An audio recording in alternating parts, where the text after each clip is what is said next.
of the ticker. And with that, I will go and break into the next segment. But before I talk about this next segment, there's a comment that I'd like to recognize right after I pull it up real quick. A. Tate was wondering if I thought that the Lakers should include Austin Reeves in a trade. That's a little bit tricky because it's like Austin Reeves is he's sort of like their culture player, if that makes sense. He's like a player that he's a fan favorite and everyone loves him. So it's like if you remove him from that locker room, it might be like it might be a little bit difficult for like the rest of the team to get that chemistry that they like, because I know LeBron likes Austin Reeves, but LeBron likes everyone, but like if he if you were to take D'Lo out of that locker room, like the reaction would probably be a little less like, damn, he really got traded, compared to like with Austin Reeves, because Austin Reeves being a fan favorite of like from all of his fans and all of the players, it's like there's like he's almost like immune to being traded at that point. But I don't think they should include him in a trade specifically for that reason, just because like he might be the Lakers like that thing that holds them together in the locker room, because like you need that. And obviously like D'Angelo Russell, he's not really one to be trusted in the locker room with his little beef with Nick Young. So personally, I'd rather see D'Lo get traded. But the thing is, like right now D'Lo is playing good. For like he got put on the trade block and he's like, whoops, now I gotta remember how to play basketball. It's like, why can't you just play basketball normally like before? But I digress. So I don't think they're going to include Austin Reeves in the trade. I think they still need like a guard that can actually that depends on like what they trade for. So if they get DeJounte, then I wouldn't be surprised if they would trade away Austin Reeves for that. If they end up getting Zach LaVine, then maybe not. Simply because like DeJounte is like he's that playmaker, he's also that scorer, and he's that defender that fills in the role well, in my opinion. And Zach LaVine might not fit into that playmaker role as much as I would think. Like LeBron he's old. So he might be a point guard, and he might be a point guard like right now, but he's old. So forcing him to do everything on offense, not the best idea. Especially when you have to especially when he has to do it consistently over and over and over again. Like you're just asking him to get hurt. I don't think it's the best idea. But that's my opinion on that take. Like anything could happen. If they trade for a guard, they probably would include Austin Reeves in that trade if it was for DeJounte.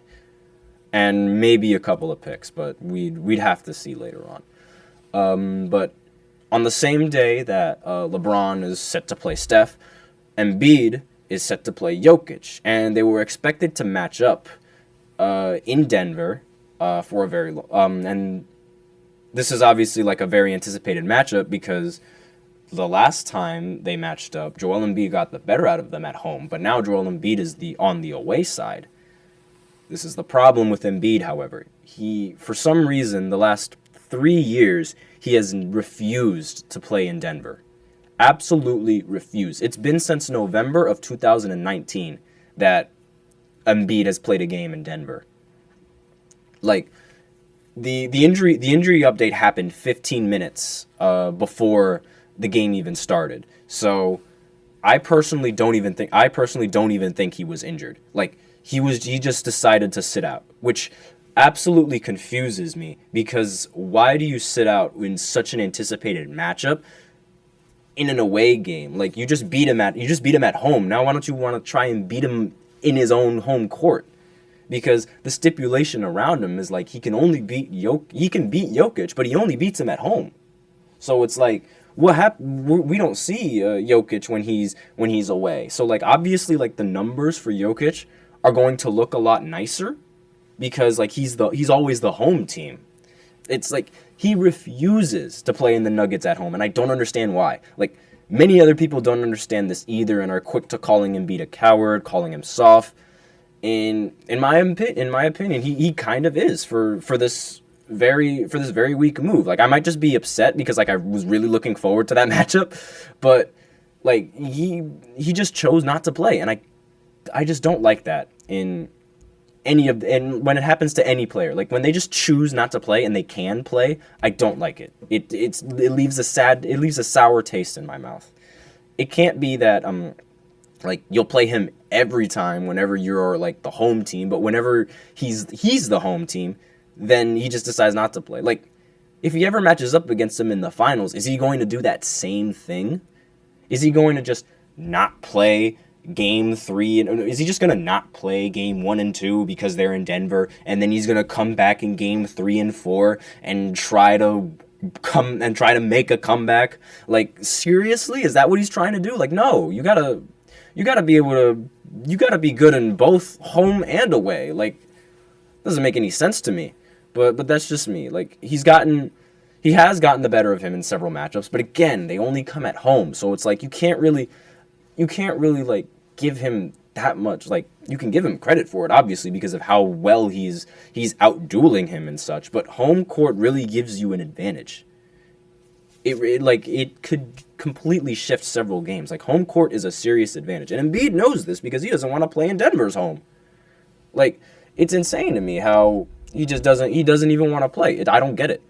And like, all on top of this, like, this is like a very low blow. It doesn't like help that his play style like isn't that admirable either, because it's like the low blow that I mentioned earlier is like because he's always the home team, so his numbers are just going to be better. Like, that's just a very low blow, because in arguments, when people try to argue if Joel is better than, or if Jokic is better than Joel, then people are going to point to the matchups and say, but look, Joel has outplayed him several times, right? Like, I feel like that makes sense. And not to mention, it's that and his play style that isn't really admirable either that makes him like the main center of focus, especially like not just being the best player on the team, but it's the fact that he does this all the time and he gets hate for it all the time. Like, it's like all of this, like the softness and like the weak-minded and all those comments are like originate from like, or like they all stem from like his play style, which isn't admirable. Like, he spends a lot of time complaining to the officials, flopping and shooting free throws. I understand free throws are a part of the game, but half the time his fouls are a result of him contorting or like flailing his body just to get a shot at the foul line. Like, it isn't like when Giannis or Carmelo Anthony, for like all my old NBA fans out there, were to go up strong and finish with contact. Like, those two, they attack the basket and it's like they look to score.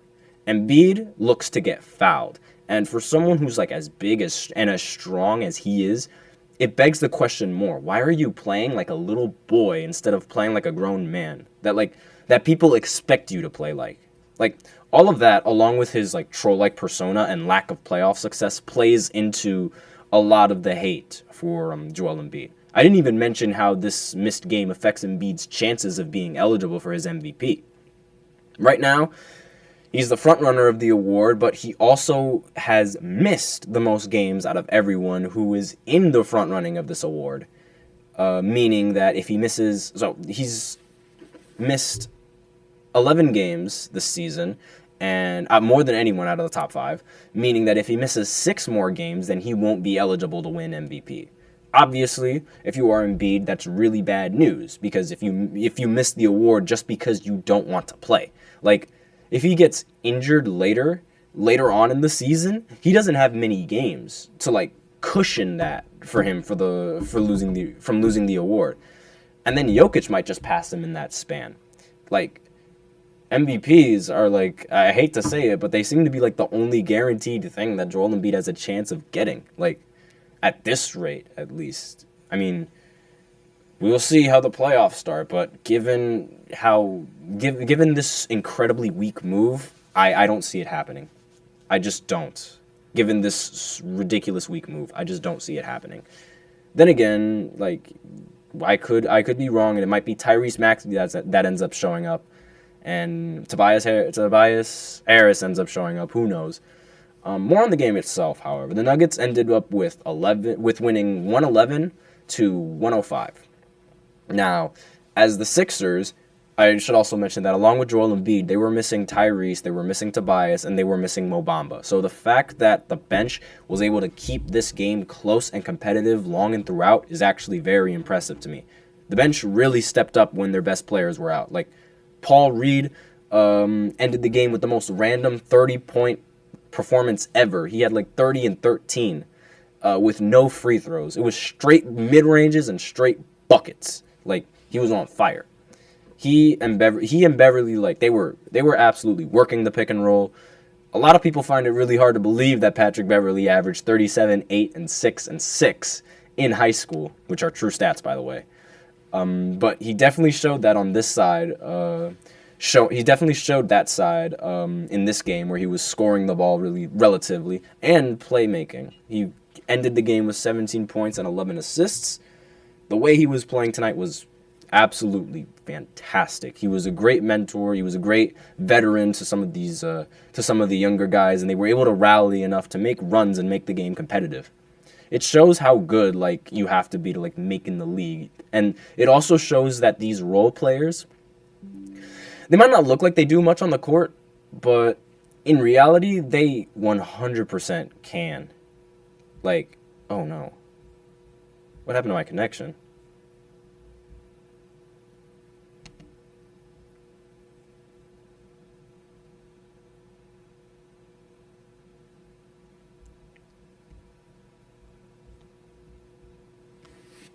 What the heck?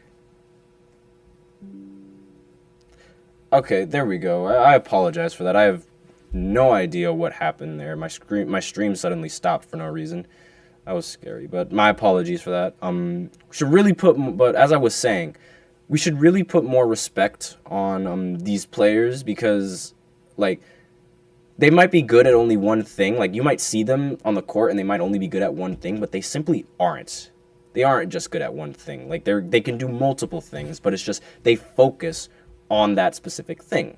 So it's like you have to focus on that specific thing. Like, you can't. In order to be successful in the NBA, you're gonna need your role players. You're gonna need all of those type of players in order to be successful.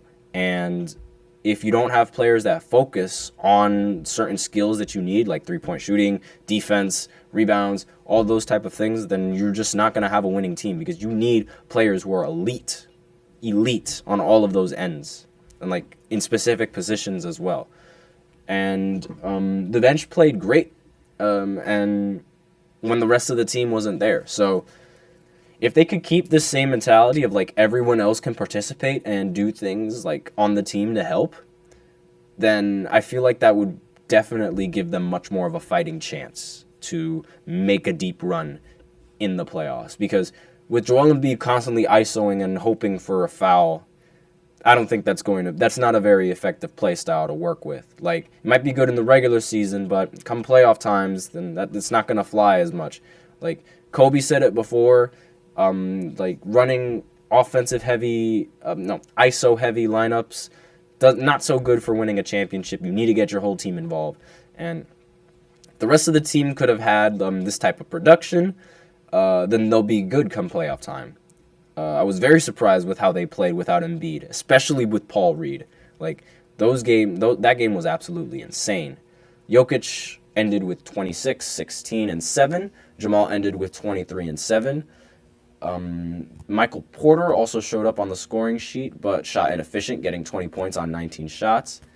And Aaron Gordon had 18 on 8 shots, being hyper efficient as always. But other than those players, the rest of the team didn't show up, unlike the Sixers, who had multiple people showing up in double figures. And the bench showing up when Jamal and Jokic was like the main difference maker in a lot of these playoff wins. And they need that production from the bench. And it also relieves a lot of pressure from like the main players who also run the offense. So you definitely need that. But also like they recently because like they recently lost to the Knicks in a blowout.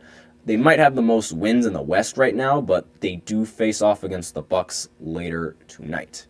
And like I mentioned them getting blown out to the Knicks earlier because like they almost lost to Philly's bench.